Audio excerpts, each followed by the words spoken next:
talo fatu ele suafa malo Yesu Keriso le Nasareta le tuo Abrahamo le tuo Isaako ma le tuo Yakopo Yesu Keriso le tato ali mo tato fa ola fa talo fatu wai ele pa ia malu si tato watlo ia ona le tuo mo la to fatua pa ia la fenga luenga ele ngata fo ilea fa talo fatu ia ina yotina ma tutua matama ma tutua fa peo na mafuta mai tono maota malawa ia fa tasi fo ia inisio ainga o lo fa peo na mafuta mai a ver tanto Bible study ia o se vainga fo i fa nga ina de TV e mafuta mai ai ia malato wa o ina ile upo le tua fa fitai ile tua ile avano tanto maua ia fa peo na hawa o ina hai tanto ila na fiong pa ia matato fa tau so ila na fiong pa ia o le tanto tusi au tu lava ia o le fiong pa ia le tua lo tanto wa o ina mata upu mai sono le fiong pa ia le tua le upo tusi pa ia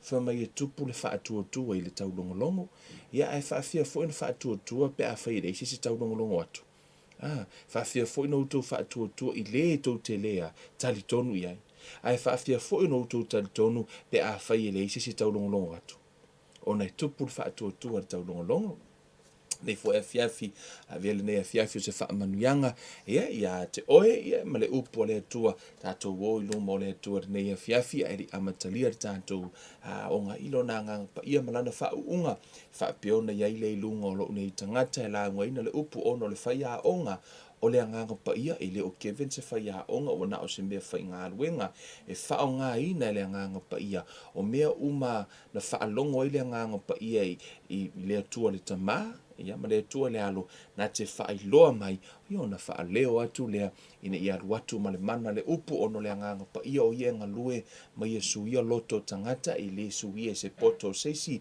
po o se mala malamo seisi ai o le mana o le upu le tua talo ile na mana ia fa peona hao ngale upu le tua le fefta tu talo le tua le mato tama o mato o mai luma o la o fio de ia fiafi ile suafa fa pelo Yesu Keriso lo mato li mo lo mato fa o mato wa fia ai lo no fo ali o le lo fatu no tama mato te watu o te vala au watu ia te oile upu le ola le upu mai lo wanganga fa amatala la wa fionga de ia fiafi ia na tia se poto ma se langono se tangata feta lai la wa fio ia lu male mana le upu ia ina se loto o ai se ua vai ia fa malo sia o ai se isi tama ua ngalala ia fa ia utu fia lo na ngalala o ai se ua ma ia fa malo lo o ai fo se isi tama ua tau wauta mai na atu le malosi ia faa malosia ile ne ia fiafita ma ia faa peona faa tupu lo mato faa tuatua e hala le ile tau longo ila upu ono suafa o Yesu Keriso wa mato wole mavala awa tuwai nei amene ma amene Hallelujah. Vi ele tua mana ia lo tango le share tanto prokalame lunga lau timeline. Le nei fiafi avea o se fa manuanga ia ele Kevin Life Ministry o fo se pa anga a fai lo avea tanto Bible study se fa manuanga ia te o mo ainga tupu ai lo fa tua ia le mele avea fo o fa manuanga de tanto prokalame e ala le lo share ina i lunga lau timeline tangata lo ainga i wa ala no fai nei Bible study ia le tongia o le fai fua tanto Bible study yo le lave fa moi le ngango le tua fa fitai le tua ya inisi fo yo pa anga tato ministry le ngata pa anga tulanga tau finance a le pa anga fo le tulanga ile tatalo manof tatalo mai fo ya wa lo avel tato Bible study se fa manu yanga ya te lato walato wa o ina fo ile upo le tua te le so lato fo fa lumanga fa le nganga ya ta tonu fo yo lo ave fo ile upo le tua ya wa malo lo inisi o sa lo to inisi mo inisi le oli mo inisi le fia ai mise le file mo moni mai le tua amen nei la fiafi au ne i toe ese ia ai tatou wa ole upo le tua nei fiafi ia ala fo i fa unga le li amen o lo tatou ia ni le vai tau ese le what a time to live lo langi ese le interesting or time tatou fiola ia tele o vai tau tangata o umatu ai tatou te fiola lava tatou de nei vai tau le tele o le mau fa mai tele me o tutupu amene tele me o lo fa pe tutupu lo langi nei ese le interesting o me o tutupu nei vai tau ai o te mana o te fai loia te oile fia file nei nei loa e le atua na e te whanau le teimi le nei loa le masila fia e le atua. Luna winga, nei loa e le atua e tutupu COVID le teimi nei loa mai le atua masila fia e le atua mea nei tupu. E le i te i le atua i mei tutupu. Ai nei loa fo e le atua, o le teimi tonu anei e o lai Kevin laulangi. O le teimi tonu fo i le e o lai oe laulangi. E le i te i la le atua. Mea nai whaftai e le atua, wa lewa nei e loa mea fo mai le whionga pa ia le atua, wa ia i loa le unga mai le amatanga. Te i loa fa matala tus pa ia wa ia wha numero ina laudu o tato uru. Ia wa ue kong opo kau singa e ro uru. Au kei lo singa o ngai singa o re kau la haki ngai singa i ngai. O ngai singa nga, e iei la tō numera. A tonu te ue isi te me e afo pa uma isi laudu o lo udu fo ile ia te oe ia o se la pisi po se laudu ele au ngā au te whai atu ia te oe o umana whaanu mera ele atua le laudu le nā le lopo le laudu whase laudu se furu le nā umana tu oe ele atua nu mera whaanu mera ele atua, and the Bible says everything is open and naked before him, for may he measure the universe by the span of his hand. Ma va ai le limo le atua le anga o lona au. Fo mai na te fua sia le vani mo nimo i le anga o lona au. Up until now, o la lava tau mawhaisa e ntisi e afoi. Try to discover the universe. Or the galaxy. La lava tau su e pole alea le mamau o fitu. La tau mawhai e su e pole ale mamau. And the Bible says everything fo mai e lungo lea. E lungo le anga o lona au. Se vai le te leo le atua le tātou te au auna iai. E le mawhai lau na whaatusaina iai se tangata. E le mawhai o na whaatusaina iai se mea tō tino. Po le a lava se mea. E le mawhai o na whaatusa iai le atua. Mea le nai whai mai le atua. Aua tau te whaia se whaatusa i se mea ua tā. Se mea vaai e le langi. Po le a lava se mea. Aua tau te whaia e le whaatusa o le atua. Ona e le mawhai o na whaatusaina le atua. Fa me aua tau te ifo se tupua. Aua ni au tau whaia lava se mea tau te ifo pe tau te tatalo i hai. Aua. E sea, e le mawhai o na whaatusaina le atua. E le mawhai. E le mawhai o na whaatusaina le atua. He is omnipotent, omnipresent. Fesili atu mose i le atua. Ha te o fesili mai isa rā elu po o hailo ingoa. O hailo ingoa e tau iai. I am the great I am. Fai iai, I am the great I am. O a o le atua o Abrahamo, le atua o Isaako, ma le atua o Jacob. O le o loo soifua, o loo soifua pea. Amen.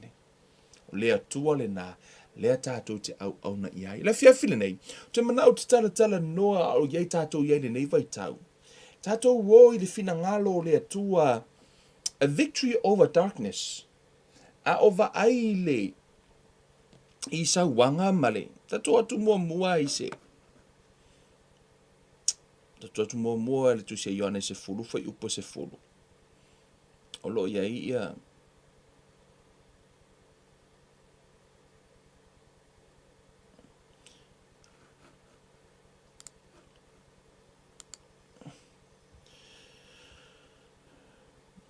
Fa mai le Ioane se fulu, fai upo se fulu. O le ngaoi. E le eise tasi me sa waina ona ia ngoi, ma fasi ma faa umatia, ua o sau ina ia la tong maua leola, ia maua hatili ai lava. The thief does not come except to steal, and to kill, and to destroy. I have come that they may have life, and that they may have it more abundantly. Whai mai tala tu spa i o le ngoi, le ia se mea tasi na sa waina ona ia ngoi, sau e ngoi lo soifua malolo ina, ngoi lo tamau a inga, ngoi lo a inga, ngoi so se mea lave ngoi ma whaaleanga ina. O le ngoi e au mai ai, o le thief. I lunga atu, le na ufai atu o ai le ngoi le tala noa i le tu spa ia, pe na ufai atu a tato ufai mai o le ti apolo le ngoi. Yes, o le ti apolo le ngoi, a iei tangata o laitua o laifa o ngā me le ti apolo ona a sau le ngoi, ele o sau le ti apolo mo ngā seu, vo i e sa vali mai ko kongo longa poko lo poko, vo i lele mo ngā seu e lua, vo i lele, sau fai mai, o a o le ki apolo le la ukango e ngoi, le ai, e ui mai lo a inga, E ui mai lau tamā, e ui mai lau tina, o lo uso lau to o lua, e ui mai ai. E le sau la le ti Apollo, e sau fo i le sau mo na seu, e sau fo matala tuspa ia, wa ia liwa fo ia pe o le angelu o le malama. O le ngaoi la, e sau fo i le ngaoi o le taimi, e sau le taimi e te le matahala ai. Te lo mo mio ngaoi, le masa ngaoi, e sau ngaoi le keimi o lai ola mo lima fiala kangaka. Ha le keimi a, wa mo mo e tangata, keimi lo la ngai sau ngaoi. O lunga atu, na ufai atu se tasi o taimi. O le ngaoi le tala noa Iesu i, fai mai le feta le fai upo e valu. O i lato uma o e na mua ia te au, o ngaoi i lato uma whao mea, ai le i whaalongo maa mo ia te i lato, o lai tala noa Iesu i whai a onga na mua ia te ia, ma o onga na mua ia te ia, le au tusi upu ma lau farisaio, o whai whi au ma tangata, whai mo tangata o le atua, le no lato tala ina le tala, e la fulena la tu lango ina le tua mua foi mel fetalainga Iesu o nga oi o lai fa o nga me ti Apollo fa o nga le ti Apollo tu o pule la lai fa o nga le ti Apollo o no le o nga lai nei o lai o ile tu sai ma le fiong pa ia le tua le la o sa ro Iesu tara noa i foi upulea le fetala Iesu i foi mai ole nga oi o ai nga oi lai tala noi va nga ina i lunga atu tangata ia no mai o le tasi leo vaenga o pito i silio na whaonga ina le ti Apollo e ngau ia tangata ke rusiano ma tangata whaatua ma toi whametana le tuspa ia wo o mai le teimea e to ulu e se ai tangata o le whaatua e umalo le to ulu e so tangata o le whaatua a fio mai lo Iesu o le tala na tuspa ia wha mai e le o mai le aso le ali se ilonga e umale to ulu ese to o tele tangata wo ese ma le whaatuatua ai sa wai roi Iesu taimile na o ele te whaalongolongo mai e alo whaatuatua o e tu mau le li po nai te mapulotu pe no whai atu o le aso o le ali e le tu wailau e kalesia e le tu Kevin mo oe sorry le ai masisi o mātou e tu mo oe le aso ai tu wai lava na o oi lu mo le li mea fo ile na a tonu e le teimi to te whaalongolongo ai to whaapea a launga mai kewe le teimi makua i maa losi sa ule upu me uma o no le a o mea lai tonu tuspa ia and it's part of my job on a one day o te le fefe se tangata i oi le e fui kakaka ke fefe ai pa e sile kuloka matau i le atua si le atua ta matau i le atua fo i lele ona ea o le atua e fasioti i le tangata male i le tino male anganga na o ia e mawhaina whaia le mea na si li la lo matau i le atua vai no whaitu e te oea nei o le atua e whamai na te fuasia le vane monimo whamai fo o ia ea e whaia le malama male pongisa o le lei male mala o ia na whaia se oli na whaia ele atua la se ori, ta nortala tuspa ia na whaia ele atua mo satani ma na angelu. A o la walu ele tangata, ele I whaia ele atua mo le tangata, na whaia ele atua mo le ti Apollo ma na angelu. Ma nino al tuspa ia ele I whaia se ori mo tātou. Right? Na whai se ori. E ele tasio, e tele e kale sia e I lato wa o nga ele tonu ia se ori. E to tele e kalesia la to te o ina e le ta tonu ya se oli o ke le rola por a mea ninga kala ngor ku spa ia ya se oli pe va e se ia nga kusi ko ngor ku spa ia me le alen o fa ia tu to tele e a fo no me fa ta wala wi tu spa ia o no le tele o onga tele o ta tonu nga ile te mino fa ia tu mana o miele upgrade o le kalesia because the Bible is a progression revelation o le tuspa ia e tupulo na malama. Wa levonga expire ia mea na whai tonu o tatonunga. E o mai lava le teimile nei, o la e whai expire ia. But it needs to upgrade. Lea la o tato wo o mai le teimile nei ua si itia le sau o le ti Apollo, a la lava e kauwha, la lava e manual a le whaingo le mea. Ona o la ia wa le o toe mawhai e me to tia le e kalesia I le na wha avai e to te lo tangata ia le mingoi ki Apollo And yet, walato asuia iloa ia lea fo le finangalo o le atua, walato submit loa, ma ioe lo i le mea lau alu i le lau langi. Do you know one day to tono tu spa ia lai tala nore tu spa ia le one world order? E le teimi e tasi e le lalo langi, tasi e le pūlenga, e le o te tala au mata le mele o tupu le teimi le nei. Le asau va ai le ta milonga, this is the beginning. O le amatanga leo o se warning fo ile le ekalesia wherever ai wa ia le me wa entitled o tangata e fai o la tui e ia le me le entitled o tangata le inyo la tui fa pe na fo ile fe aula tala no le tala tu spa o te o fai atu o se mark of the peace le me nei, but it's a really good warning for us the church. Ia eva ai le mea le tam fai le ti apolo e tu fa tasi le lalolangi tasi le talitonunga tasi le a le la tu tai le wa mata mai le health fa mai la ia ele oso matou ia foi ele mafai ona o tangata ele fai ala tui no ngol valele ia pe travel na o tangata fai ala tui si o lawa ia ile me e vai e se ina tangata le tang wa mata na persecute tangata e tu fo ila to ia ilo la to fa tu tuanga ile tua. And yet the church jump in, must support the movement of Laulangi in a one world order. Yes, o live enga lue le ti apolo e tu ufa atasi le Laulangi. Tatu tu se Isaia.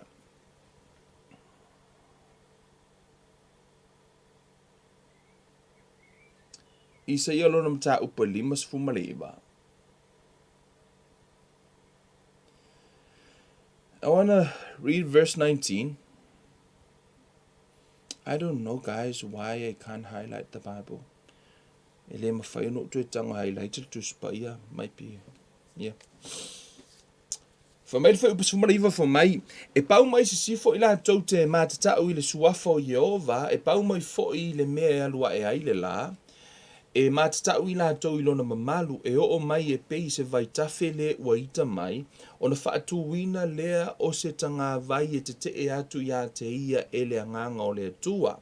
So shall they fear the name of the Lord from the west, and his glory from the rising of the sun. When the enemy come in like a flood, the Spirit of the Lord will lift up a standard against him. For mai a saule o ita mai e pei o le vaitafe o na si itia lea e le atua le tūlanga e whaasana tawai. Le nau tala noa le vaenga lea i le aso lua. It is so important le e kalesia to upgrade si itia le la asanga o le a whaatua i le atua. Whaafewhena si itia le tūlanga o le whaatua pe a whaie e se le mea laua launga. Whaafewhea na whaatua tangata o le ekalesia pe a whai e le o mai au na le atua e la unga whaalava lava o Yesu e malolo ai o na apa au fo mai tātou te malu iona i lana puipuinga malu o iolo tātou leo mamoe le aise me mativa aina te itai a te tātou le vau mua o a umapolo misia le atua le ale me ua tātou le la unga ina ai le fiongo pa ia le atua a ua tātou whai mai o le fina ngalo leo le atua tātou o e whai a tātou tui. We settle for less. Ole tasi o vaenga pito i sili ona mai tauina le teimi le nei. Peo no whai atu. Ho o mai le teimi o to o te le tangata watu uru ese ma le whaatua tua. E le o to iai se genuine faith po o le whaatua tua, the pure faith. Na o religious faith lawa iai. But the pure faith, o le whaatua, tau te wefesiri mai tau, what is the pure faith nei tala no ai, Kevin? O le faith e whaatua i le upu o le atua, that's a pure faith. Nothing else. Tele teime tutupo i melo tātou wola masoi fuad, we always ask, i lea tangata malana opinion malona finangalo. Ai muli a tātou ask i le atua. Po le ase me o whai mai le upu o le atua.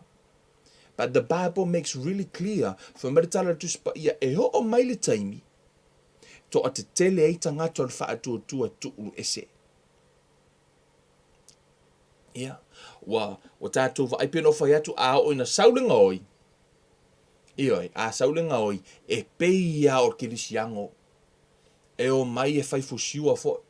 fai fo la ko pelau e ia ala unga foi e makau kia foi pa o tau ro tu ole ki a poro o fai la unga foi a woni o tatou ave mama inga le ngoi lea to tele tangata la to te ave mama ina le ngoi au te fai atu ia te oi le ai masesi ola ila le lale nei e poto le ti apolo because na tatou whanau umalava nafi a o le ti apolo wa leva na iai wa leva wa malama lama le ti apolo i vai vainga ese o tangata na iloa le ti apolo o ilo whanau mai nga study a o le ti apolo o vai vainga uma wa malama lama le ti apolo only one na le to atasi a le mawhaia le ti apolo na o le to tonu ia te oi le nganga fo mai sili le malosi o le to tonu ia te oi na ilo le lalo langi. Amen. We never ask the person inside of us. We always follow the leader out, tangata lai muri laulangi. Tele na tātou wō i le system na laulangi, ai tātou te le sili i fo tutono o tātou, po le ale me fina ngalo ai, le atua. Mai si ale taimi nei peno whai atu. Interesting time. Esele interesting o ni taimi o tātou whiora laulangi, ai nei loa e le atua te whanau, nei loa e Kevin, nei loa e le atua e whanau Kevin, o Kevin e ola le vaitau le nei, e le i kei whanau le i ai Kevin nei vaitau, na sila fia e le atua, and it's part of his plan. Whapea nā fo i la oe maa.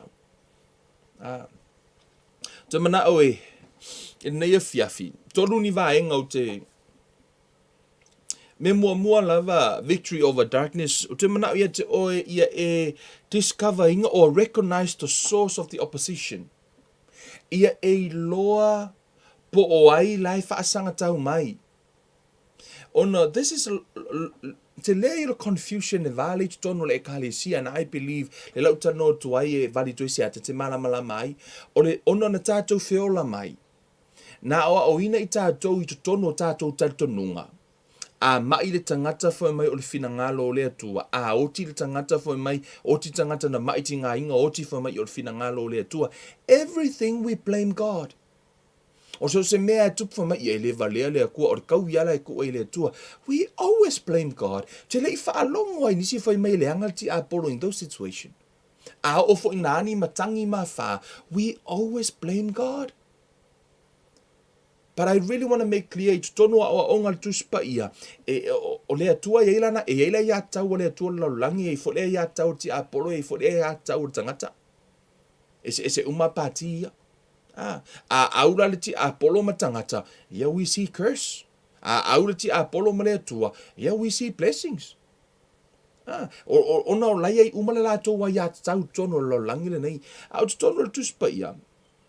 Te tara no so i vaenga nei, but e ao ona, tato wo pele fiongo pa ia le atua ni o tato malamala mai. Fo me le tala ai fo, ale luoko ni tu e fo mai, ua whaatau wasoina manatu o ila tou o le tali tonu, ele atua o le neila lo langi talking about the devil, ina ne i pupula atu ia te ila tau le malama o le tala le lei le mamalu o keriso ua tusa o ia male atua. So the Bible make it clear o le ti Apollo o ia o le atua ala ititi o le nei lalolangi. He run this world. Me le nana le ina sau tutono le tusia maa reko e whana sau e whai ia Yesu fo mai o te tuuina atu uma nei maa lo ia te oe na tuuina mai ia te au. All this kingdom has been delivered unto me. O le tala le ti Apollo na whai a Yesu, foi mai na tuuina mai uma malo ne ia te au. I heard one preacher say for mai o lai pepelo le ti Apollo i e a fo ino le mea, e le o ia te ia malo. Tusa wa tau mai i, o lai e le malamalama Yesu kuspa ia. La le mea nala ina le foi mai Yesu e pepelo le ti Apollo, ina ua whai atu le ti Apollo ia Yesu, o te tuuina atu uma nei malo ia te oi. Maloia ona satu ina mai. All this kingdom I will give this kingdom to you. It has been delivered unto me. Ele fai mai Yesu se le ai o lana ilo Yesu lai sao. Even Jesus himself, he say, the prince of this world will come and he has nothing in me. Fa mai e sau le ali o le nei lalo langi, po le pereniso nei lalo langi, ai le isa na me ia te au. O ai le tano Yesu, o le tano Yesu o le ti Apollo, o le pereniso lalo langi le nei. So everything's evil o me leanga tupu lalo langi, e le o le atua.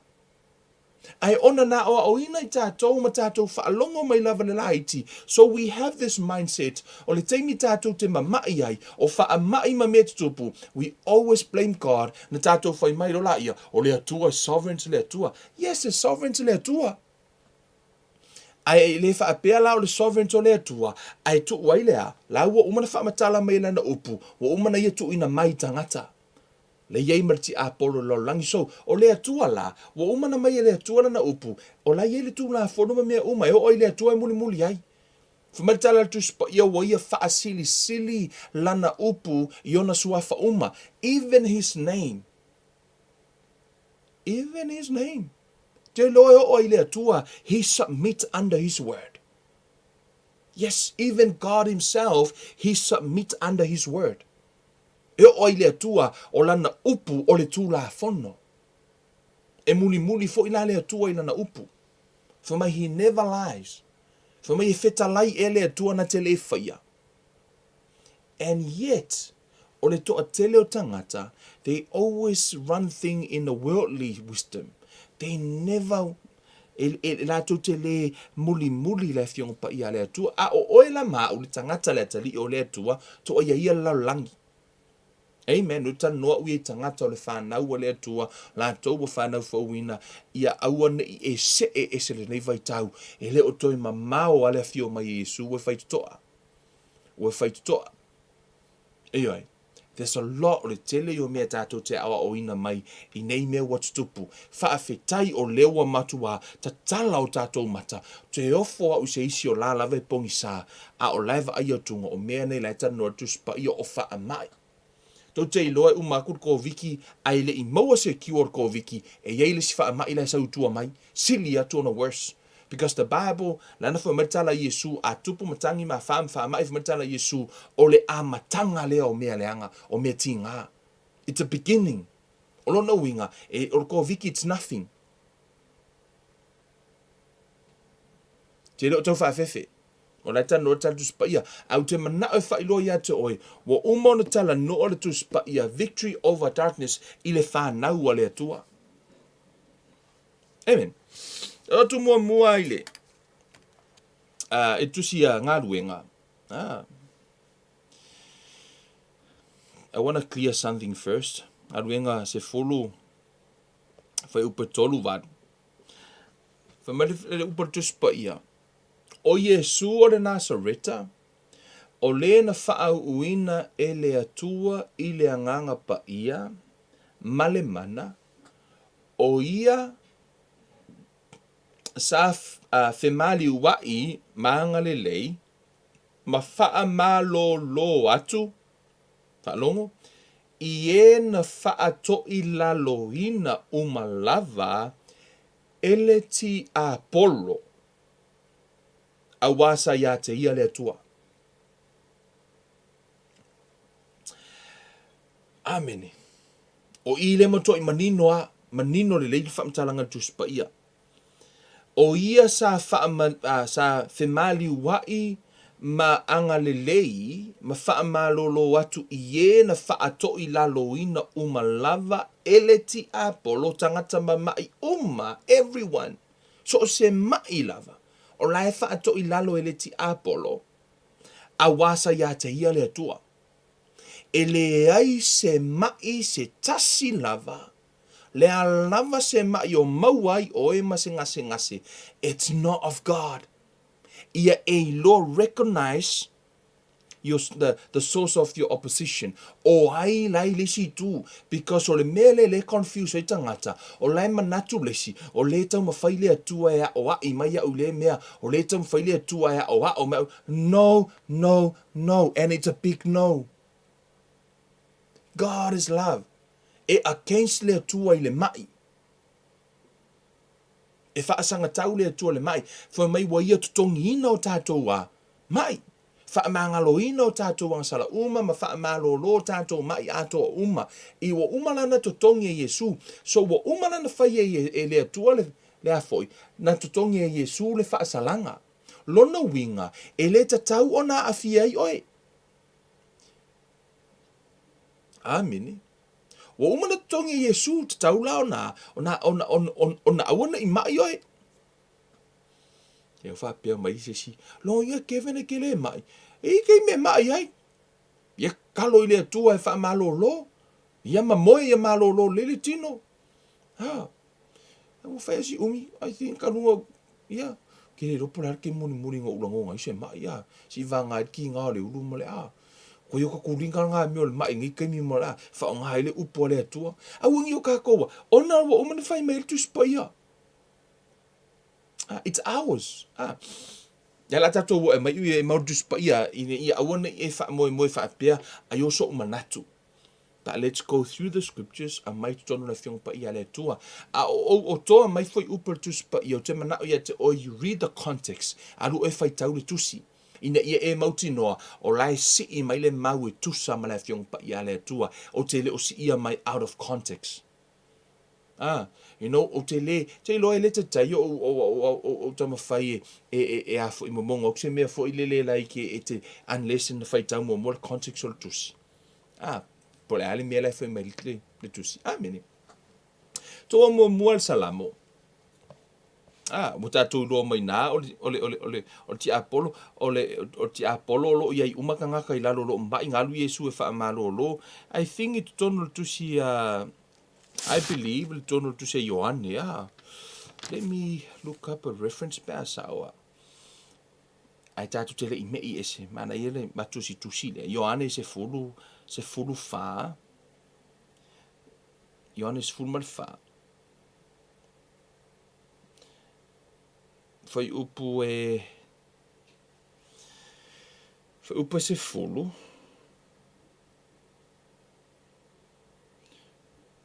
Ele o mawhai ngā highlights. I tatu whai tau tu vai ngale. Whamaile whetalenga Yesu.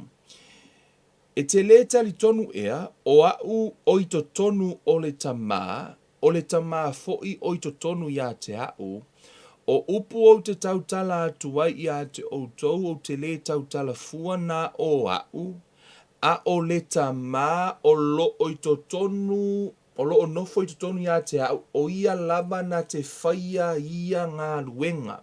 So now Jesus say, o le atua le tamala I to tonu ia te, o le atua e whaia ngā luenga. A whaina whaamalo lo e le atua mai, lo no winga. God, he never go against himself. Le ale mea la alu e whaamalo lo, mai pēr whai o lona whina ngalo ia mamai tangata. Lono wingo fa sanga tau le tu ia te ia. Ai fa mertala Yesu ele tu se malo pe a fe vai ai. Ele tu fo se fale pe a.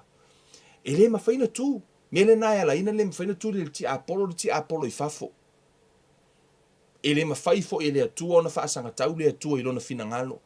A faina fina ngalo le tu ma mai tangata fina ngalo le tu I matangi ma fa le ale mena ta au fie le tu le matangi no watu lunga Yesu ma te ele matangi. Pe a fai o le atua lai to tonu o Yesu o ia e fai le vavenga. O le atua la na alue, o le atua tamana ta o fia le matangi. Ina ua feta lai Yesu, o ia lefa mai Yesu, o ia na te fai ngā luenga. So ele whaasanga taula le atua ia te ia. Never. Ai o lea lai pe pelo le ti Apollo, o te lo le to a tele I o tangata. Ke risiano le lalolangi, la vivea ile to a tele o Samoa, tangata lo lotu, la lava la to te tua ia le atua I mea leanga mamai o le tino. E le o le atua, ia e lo recognize the source of opposition, o aila I le situ, o le ti Apollo. A e lo le ti Apollo, ia, tato wolo e vai pola mea la fai le ti Apollo. Te manao ia te oia o e ola le vai taune nei mo o wola le vai taune. Au ne ese. Au te manao ia te oia e ola I lunga atu. Amene. Si I tia le tūlanga. Lena fai mai nei le tala tuspa ia a sau le o leanga. Si I tia e le anganga o le atua. O le whanau la le atua. A sau le o leanga. E si I tia e ola I lunga ako mea le kupu lau langi. Fume o lātou e whaatalitali I le li e whaaloa o lātou apa au e peo le a eto e lele I lunga le mea. E angi le makangi aia, a lai wha se e wha pelu, ngor whanau o le atua. A sea, e maualunga, e sidi atu na maualunga le me, te tauna si I e le tu langa o whanau o le atua. E le sa miti lalo o lea, lalo ta milonga o mea lalo langi ma mea le anga lai tupu. Wa iei le victory to tonu le kalesia. And I really want to preach that message to you tonight. Faith, have faith in the word. O oio le tangato le kalesia, aua te ola to ilalo. Tito ole mo motu si salamo. Hallelujah. Salamo no mata upu e iwatas. Let's go there. Yeah. Mo tatou taimia, lela ora faitau no fe upus fumar tolu. Fumar tala tuspa ia, e te solia le leona, male a sipi, e te solia lava le leona ta anoa male ta animo. Amene. Lai tala noa tala tuspa ia fo me te solia le leona. E lua leona lai ta ua tutonu tuspa ia, o le leona I le pule I le vau. That's not the type o Yesu. O le leona na, o le whaatusa le na, o le ti Apollo. Le leona le whaalongo I nisi fo mai o I o le tupu o le vau. O le whaatusa le na o le ti Apollo. A iaila le si leona lai tono tuspa ia, fo mai o le leona o le sayuta. Le leona o sayuta. O le leona le na o Yesu. Ai alu va ai le upu sayuta, malona winga, it means praise. The lions of Judah, the lions of praise. O le leona o vi inga. E lua la leona le tonu o le tuspa ia. O le leona, le tal noa ai, le tal no I tātou fo mai, o the king of the jungle, le au mai ai, that's a type of the devil. O le leona le fo mai, le leona le sayuta, o le leona na le tal noa le tal tuspa ia, the lion of Judah, le tal noa ia Yesu. O Yesu la, e me tal tuspa ia, e te solia le leona ma le asipi. Me o ona fo I le ngata. Me e te solia lava le leona ta anoa ma le ta animo. But I really want you to alo e whaitau lunga le tusi le salamo. I le leo I la toa, le manuio I la toa e nofo I le paolo o a ao le atua. Ma le puipuinga. Fa me to o ulu ai le to afi o tawhara lava kukua ia. Amen. Le puipuinga le atua. Puipuinga malu le atua ia toi. Ka ko fai ka ua ia, wale ka ko ia Fa mai ole no foi le me lilo o ia le silsili ese e mau o ia I paolo le e ona le malo si umalava o te whape atu ia Jehova o lo umalu o ia malo o lo ua tua o te whaatua tua ia te ia awa o ia na te lave ina oe I le mai lei a le whai manu ma le wha mai e oti ai. Amene. Awa o ia na te lave ina oe le mai lei ma le koviti ma le wha mai e oti ai. E ufi ifo o ia I ate oe I ona apa au. Amene. Hallelujah. Do you have faith in this Bible? Te whaatua le upole atua. This is the law. This is the word of God. Whamatara tuspa ia. E ufi ifo o ia I ate oe I ona apa au. O kase mawhangawhanga o laka moe. E te suru whaifo I lalo ona apa au. E whaialo na whaamaoni mautali pupuni. Ma mea pui pui na ai oe. E te le matau I le mea matau tia I le po. Ma le u whana whana e lele I le po. E te le popole po. Ai mea le tupu I o. O le whaamai e whea luai I le poni sa. Ma le mala e whano ai le aotea. E pa u se to afe I o tafa. Ma le mano lo I tūtau matau. Ai le taitai ane I ate oe. O la lava e onu mero I lungo tangata whioti le koviti. Ma maua le whaamai. E le popole ai fua oe.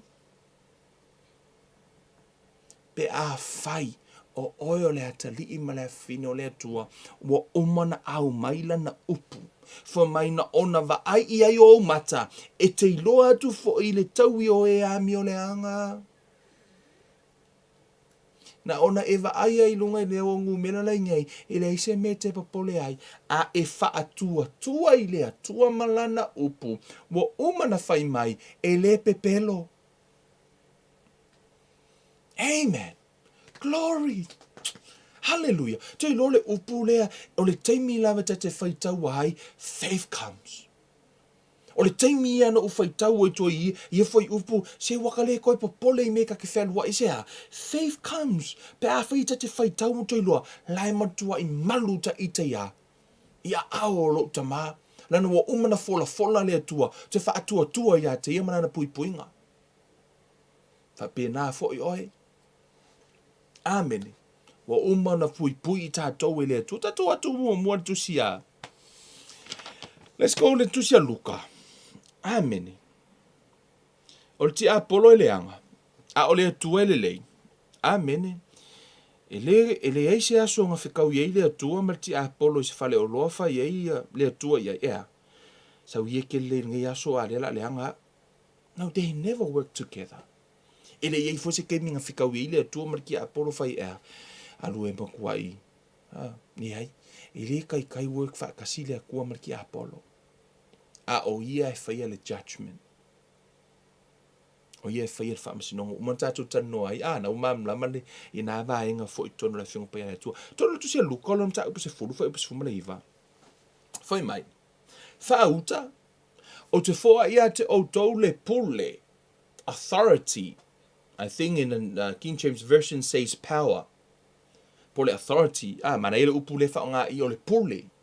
Wha mai whaauta, o te whoa ia te o tau le pule e soli ai ngata, ma aka rava, ma le malo si uma o le fili.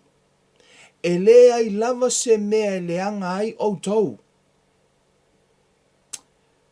O te manao ia te oe ia e pula ia e manino le mele o whamatala tu I.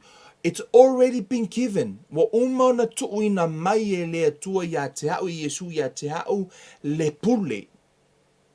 O hau e ona. E le controllinga o le ti Apollo. Wa already been set free hau mai e lea tua. Wa umana kata e se Yesu le taile na. O hau lau le tangata sa oloto le tana noa I le apostolo Paulo read the gospel. O tātou o tangata fau, o tātou tangata we are being separated from the world. Ia, wa umana vavai e se ina I lātou o ia ke riso. Tātou ia ke riso in Christ. Wa umala, lea lau titala noi tangata in Christ. This is the benefit of o tangata ia ke riso. Te tono le tusi a Korinito lai tana noa I fo I tala Paulo I le atahata or the shadow. Talk about the Old Testament. I tangata Israelu. O tangata wa umona separates.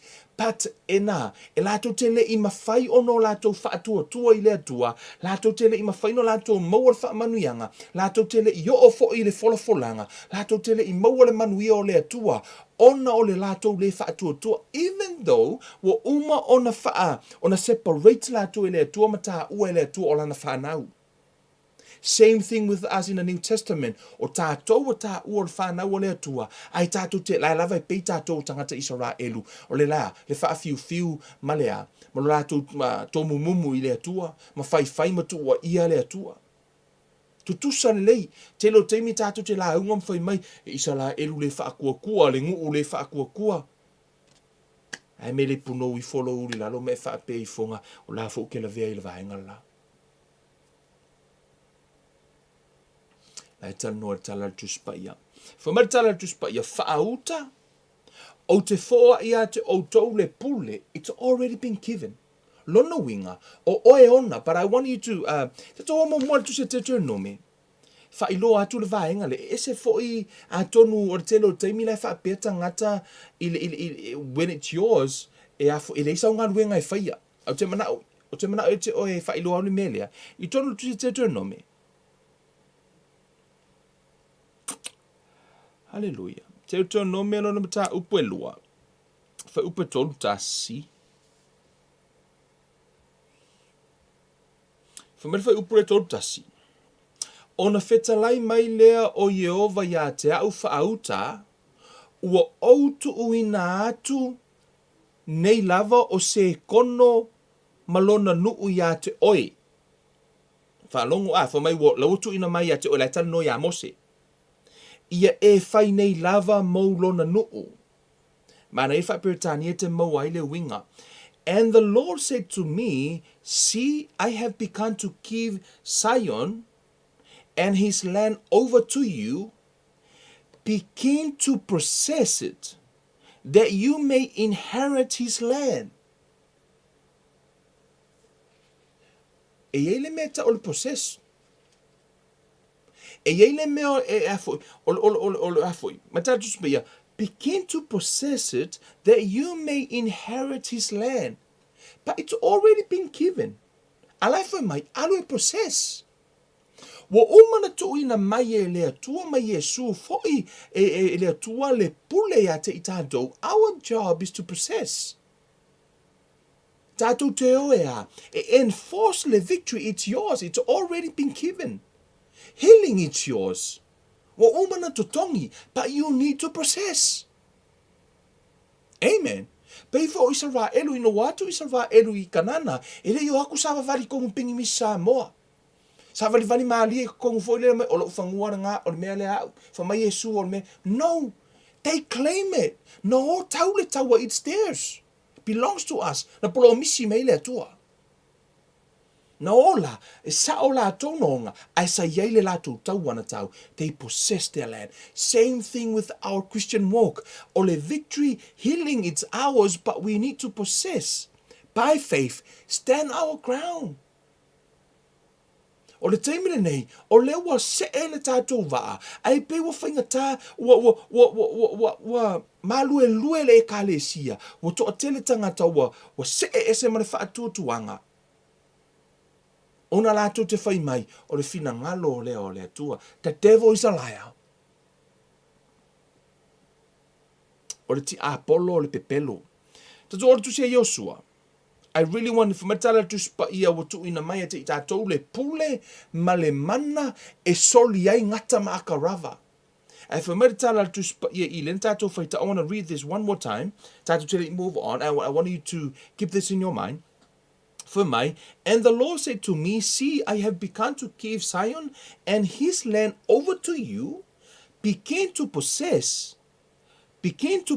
it, that you may inherit his land. That you may inherit his land. Is this God giving le faile to ya mose?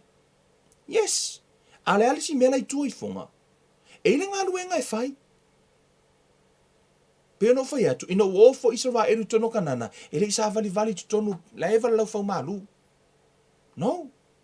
Na whaalongo I le atua, ma la tō muri ta I le whina ngalo le atua. There's a lot of battles. Uma fo ina tau le tau I tonu I, ma le telo isi tau try to claim other lands. Read your Bible. O le tele I o tau a lai tu tonu, no atu aya. O lana o, even o lana whai le atua o la tau e ona. Same thing with your healing, your prosperity. O lai tau mawhaileti a polo I tā ofi tupe mai ate oi. Awana I mōsau tupe, yes. O lai tau mawhai tā ofi I e makiva. Lai tau mawhai a polo I e makiva, lai tau mawhai a polo I mai, I e mai. But you need to possess. It's yours. Healing is yours, prosperity is yours, heaven is yours. How many of you know we are going to make to heaven? Kako ke whira I umalangi. Kako whikau I runga langi hoi lele ia. Ko hewa soro I runga langi. Po runga langi whako a kako vaai sa o iau, vaai atu ati oi, e vaai mai a ke au. A kongo langi wa whamatara tu spa ia e toi restore umatato lauru. E lei se urukula langi. Ia. Le se kula songa uru langi. A whaila I se pa unalo laua kula le uru. Auke poli. Ile langi. Ko e back to normal uma oe. A whamatara tu spa ia he restore all the hairs. No winga. Le ai ma se uru kula langi. O kero o whaia koe le sao se uru kula. E kei wha uwha pia se si ele sao se uru kula langi. E so ia ia. E sao uru kula langi. Ai le ai se o kulangi uru kula.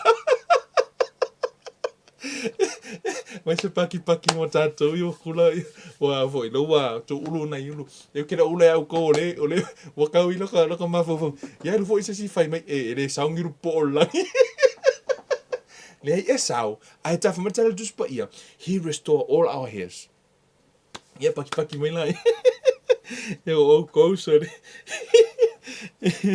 Amen. Hallelujah. Mai tala tu spa ia, mai na te tu ina mai le pule tātou te soli, hai ngata ma aka rava. E tele la ngata ma aka rava i le awala. Okay, I really want you to see that. Tale vali atu. E tele ngata ma aka rava i le awala le te savalia. A fa mai Yesu, o tua le pule ia te o e soli ai, tato tu sia, Joshua. Hey man, I really want you to possess the land. It's yours. It belongs to you. For me, the tala to see ale for upo tolu. For me, the tala ale tua ya Yosua. For mai o mea o malava e solia e o toa lofi vai. Oh, hallelujah. O te fo ina atu ai ia te outou. E pei ono o whai atu ai ia mose. Glory. Amen. Foi mai le tala tu spa ia. O mea o malava e solia e o outou vai, e outou alofi vai, o te foa ina atu ia te outou. Possess the land.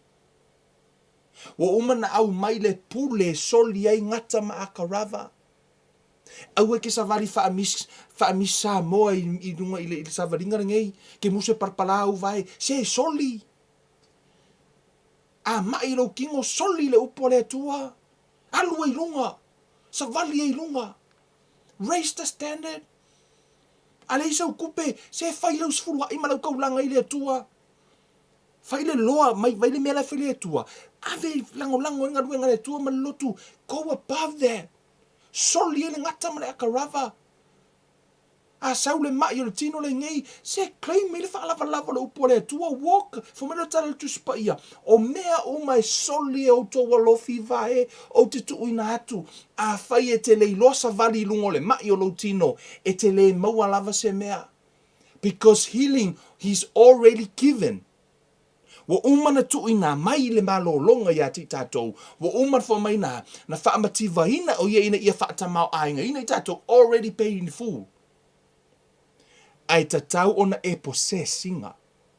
Tatau ona e savalia pe soli e o walofi vai.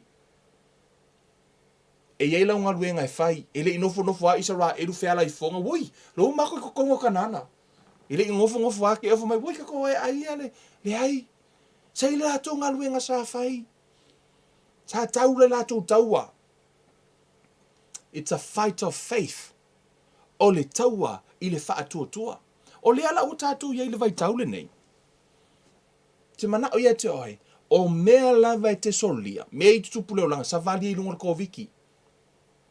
Raise the standard. Si i tia le afu. Lau sa valinga. Si i tia lau faa tua i le upo le atua. Si i tia lau faa lango i le faa tua i le upo le atua. This is a really nice time or a really good time to read le tusia. Kako ko fai kaule. Kako salamo le kako ki kaulo koso. Oa. Amene. Salamo lusu maltolo. Ko man ko salamo lusu maltolo. Ia, kako umau kako man ko salamo le a. Fo mai. O Yehova o lo leo ma moi o ia le aise mea o te mativa ai.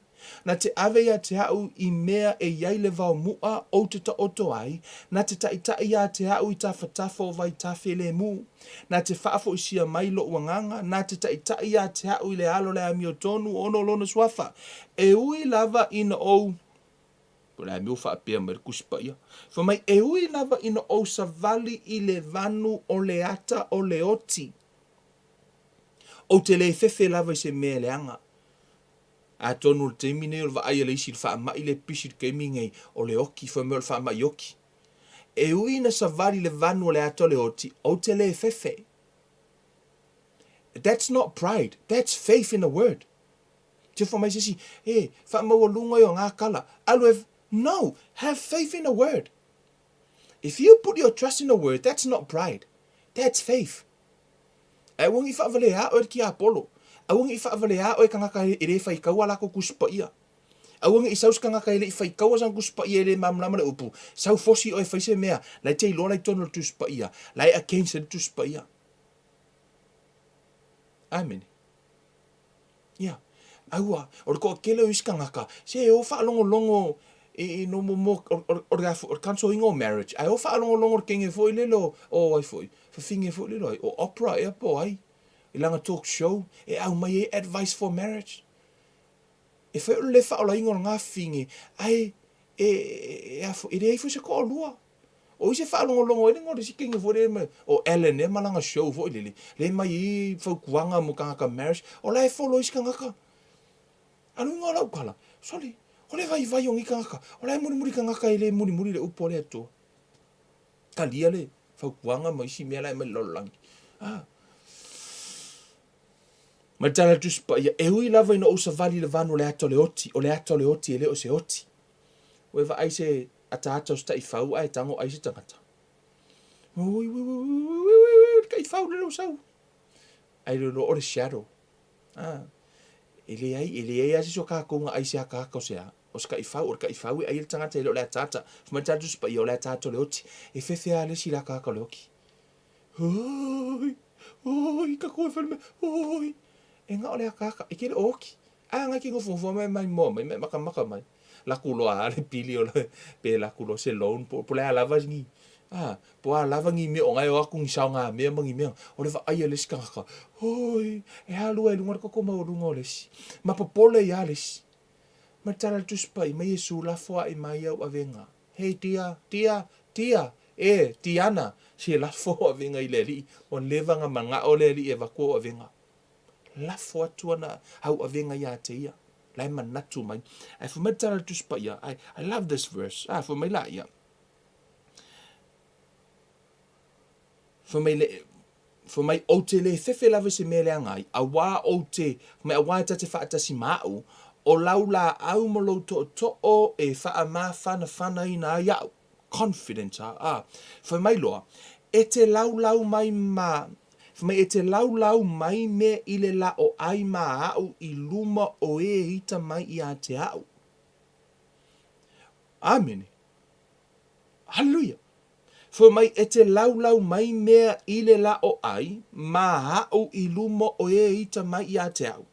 Ua e whaau uina lo uru se wāhu. Ua tau masua la uipu. O le whaafi tā uri o tātou. Ua umana au mai le manui o le atua I lungo le lau. Kako ke le o kilo I mea lai lungo le lau. Alai kako ke kilo so le mea lai kupu laulangi. Kilo so le whapengei. Se kilo I lungo le lau. Healing is on the table. Prosperity is on the table. Blessing is on the table. Forgiveness is on the table. Amen. Already being provided on the table. And yet, like, tilo I mea lai avatu ele atua I luma ia te oi. Wa umana ia au maia le whiangainga. Leo tātou luma le whiangainga it's ours. Healing. Mea uma manuia. For mai waia wha manuia mai a te tātou I manuia. Uma I le anganga ia Yesu ke riso. Mea uma. Lea lai nofo tātou ma le benefiti o le manuia o le atua. Ai tātou te leo wha o ngaina. Tātou te leo wha o ngaina ba. Pēno whai atu. Tā e mawhaina e ola I le ola manu mā lo. I le teimi o le pongisa. E pongisa laulangi. E whamatala tuspa ia. O la lave ngā lue le ami o le anga. Se I longa lave ave e sea le o wha lave. E le o langa ringi o wha lave Kevin ne ki Apollo. Mā ngā fuafuanga. E fo le o langa ngi o wha lave oe. Wa leva nga whimanga o ki Apollo e whakahua fuafuanga. Ai ongo ngai ke a ko a case tai. E le oa o la lava wa kui e laulangi a la lava ke ku o ele ai healing it's mine. Ono au mātou te le laulangi tātou te le laulangi. Ai le so le laulangi tātou. Tātou tangata o le mālo le atua. So live like one. A whai o oe whai mau le tali o le atua. Lara me te le o lai o le tali o le atua. Amen. A whawhine o le atua. So ola o le whine o le atua. Amen. Tono tusa Kolose. It's our time. Hallelujah. Kolose. O lona mata opo e lua.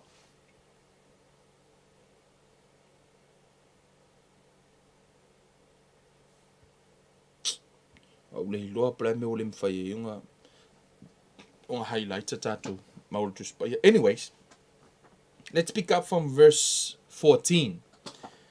Foi mai. Ina ua solo ia le tusi lima, na sala ai I tātou I le tū la fono sa te e mai I a te I tātou. Ua ave eseina ai fo'i nei le vai loto, ma faa mawina ai I fao I le sa tauro. Fa me fai upsulu lima, ua uma ona tuu eseina e ia o ali I sili ma fai pule, ona faaali mai lea o I lātou ia I loa uma, ua manu malo o ia ia te I lātou I lea lava mea. Tato atu mai le whaperetania. Let me read the Amplified version. For may God disarm the principalities and powers that were ranged against us. Amen. So God disarm the principalities and powers that were ranged against us and made a bold display and public example of them in triumphing over them in him and in its the cross. Amen. La tano ya te ia. Wa umona tis ame le ele atua ia le malosi anga o le ti Apollo. Te lo le malosi anga o le ti Apollo le na sau Yesu fa malo lo le tusi anga luenga a. Le tusi anga luenga te tro tu tusi anga luenga a. Nga luenga I se fulu. Tolu madu. Ke fai tau tasi anki ua ngalo ya o foi upunga fo mai. O Yesu o le Nazareta o le na faa uina I le atua I le nganga pa ia ma le mana o ia sa faa maliu sa fe mali wai manga le lei ma faa malo lo watu ie na faa to ilalo ina uma lava ele ti Apollo. O ie na faa to ilalo ina ele ti Apollo a wasa ya te ia le atua. O tangata umala mamai ma mea umalava lai faa polonga lai lalo le ti Apollo. Fa maritala le tusi pa ia le tusi a Kolose luas fumalima wa umana tis a me le atua le pule le amane malusi anga o ti Apollo I ya tatou. So o lala e rane le ti Apollo le lalo langi, not you. Le atu e fai atu. O la e rane le ti Apollo le lalo langi, not you. O oe, o la te raninga le ti Apollo. Yeah, al mea ngai arenga, for may submit to God, you resist the devil. O nga run la I ti Apollo. Yeah, e run la I ti Apollo. Ai o le tangata la, to tele Krisiano, la to tele o iloa le pule lea ma le mana po le authority lea, le na au mai e lea tua mo I tātou. Le na au mai e lea tua tātou te ola, ma tātou wa, whaatino ina lea pule ma le mana. So it's already being provided. Le afoi, le malusi anga malea, ma le mana le mai lea tua. Ai fo mai tala tuspa ia, tātou te processinga. Rona winga, e iai le tātou matawhai o e whai, e le tātou taua le tātou te tau, o le tau o le whaatua tua. Hold on to the word. Tā ofi le upua le atua, whaatua tua I le upua le atua, ma tu mau I le upua le atua. Amen. E mawhaila na si itia fo mai asau le o le anga, me ona si itia la I o le tūlanga I le atua e whaasanga tau ia te ia. O leo o mai o tātou tūlata fo I le whai ungo nei tausanga, ia so fia, to tele tangata se e ai tua lo lātou sa, au ana ingalo. E le o so waso whangau. O le aso whangau o Yesu, pe a whai e sa, o le aso ngang whangau o Yesu. A whai ia, o le aso e vi ia I le atua. A veo tātou tangata I le li. Tātou te whaamanu I nailo na suafa, e le ngako waso whangau. Tātou te a celebrating ai, a veo tātou o lai whaima mea alofa I lumo le atua. Amen. Whaamanu ia le atua ia te o tau, I le wholaunga de neiva yaso. Te manao ia te oi, whaamanatu ia te oi. E ma whai ona e ola le ola manu malo, e ui lava le pongisao lau langi, ma le tele o mea o tutupu. E ma whai lava ona e ola. I whaamanu ianga ma folanga o le upo le atua, to tele Krisiano o se e se ma le upu. Au te manao e whaamanatu ia te oi, e tu mau le upo le atua, tu mau le upo le atua. Tu mau. O le a lava le me whai mai pe tamatau pe anga vale. Whai mai tala le atua ia Iosua. Awan e aru ese mai tamatau po le anga vale. Ai e sa vali lea. Le mua le ala. Sa vali le upu le atua. A e vai atu e whaasanga tau me o tupu le fionga pa ia le tua. Stay with the word. Because one day, whaamasino ina o le upu. A le atua whaamanuia le atua le mātou ta mā. Ia vi ia la ua fio le nei a fiafio se toi whaamanatu. I lau whanau ina ia mawhai no mātou sāva vali. Ia whaaya hea o mātou ulu ta mā. A o pongi sāle lalolangi ia avea i mātou ma malama lama. To tele i lātou e ua fuli tua ta mā i le whaatua i lau upu. Ua whaapeona whaaseseina. Ua whaaseseina i le poto whaale lalolangi ma le tō mai whaale lalolangi. Ua leo toe whaatua lau e kālesia ta mā i le upu. A ua whaapeona se ese. O te si ti atu i a te oe ta mā, o tangata. O ena maliu wailo walo pele o Yesu Keriso. Ia whaapeona lave i o lātou wola pui pui a te i lātou ai maise. Le nei vai tauta mā, ia whaamalo sia i lātou. E whaalongo longo i lau upu e tupu ai le whaatuatua. A i o lātou i loa o loo ngā lue oe. E o mai lea so, o loo e ngā lue pēa ta mā. Whaamanuia ta mā. I lau whanau uma o e o mafuta mai maua le nei avanoa e ao au ina i lau upu. Aua ni o mātou sāva vali lalo o le sāva linga wha le lalo langi. A ia si i tia le tūlanga i lo wanganga. I o mātou wola i le whaatuatua. Ono le whaatuatua mātou te sāva vali ai. O le whaatuatua fo i mātou te mauahai. Le manuia o le whaatuatua fo i mātou te whaamalie i nai oe. Lea tua, ia avea i lo mātou whaatua o se whaatua e whaamalia i nai oe lo mātou matai. I lau upu, ai mise lo mātou wola au auna i ate. Oe whaamanuia ta mai, le ainga i a Keriso i e o mafuta mai, o tina o mafuta mai, whaamanuia i ate i lātou.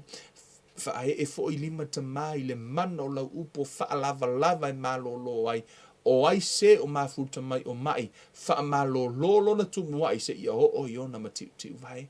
O te whaatonu le kānesa ta mai i alu ese, mai lau whanau, i le suwafa manu malo Yesu lau whaamalo longa, le ulu ti ngā ta ma, le maisuka ta ma, le ngungu ta ma, le toto ma walunga ta ma, le tuma, in the name of Jesus, I rebuke the spirit of infirmities, Lord Father.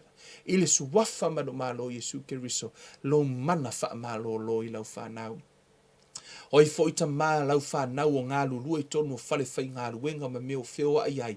Ta mā in the mighty name of Jesus, lau upu, lau pui pui ngā malu ia te i lātou, ia ma mau ta mā. Father, I pray the Psalm 91 over them.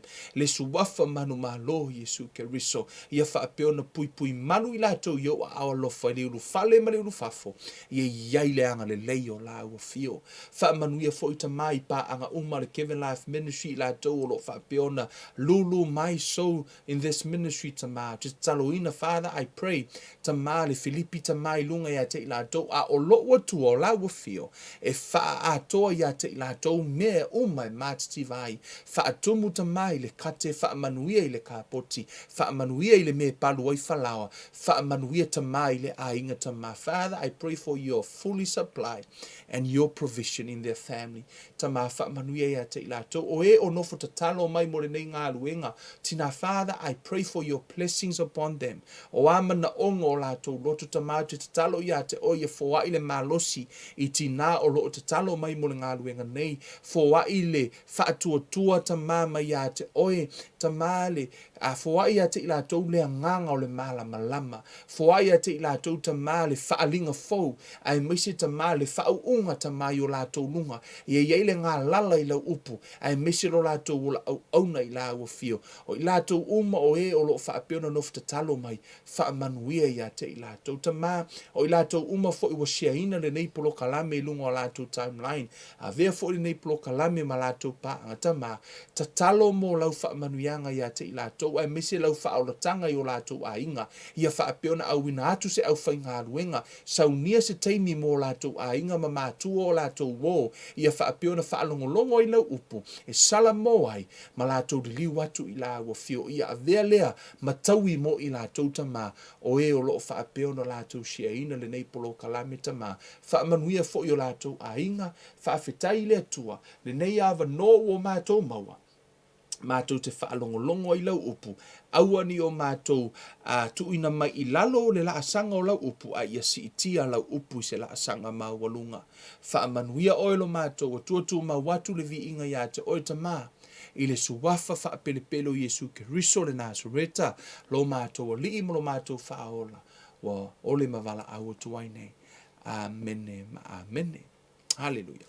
Vi ia le atua le nei a fiafi, mo le avanoa e toi o ina haile upo le atua, ia ma tātou whaalongolongo fo ila na upu e aveo se whaamanu ianga i o tātou tangata, ia, e ili tātununga o lo o manuia o ile alofa maleanga le leo tātou tapa ausili, tātou whairoa ile asa i mordemi nei, o Kevin Unuiva le nei, alofa tele mo o tau, wha soifuaia.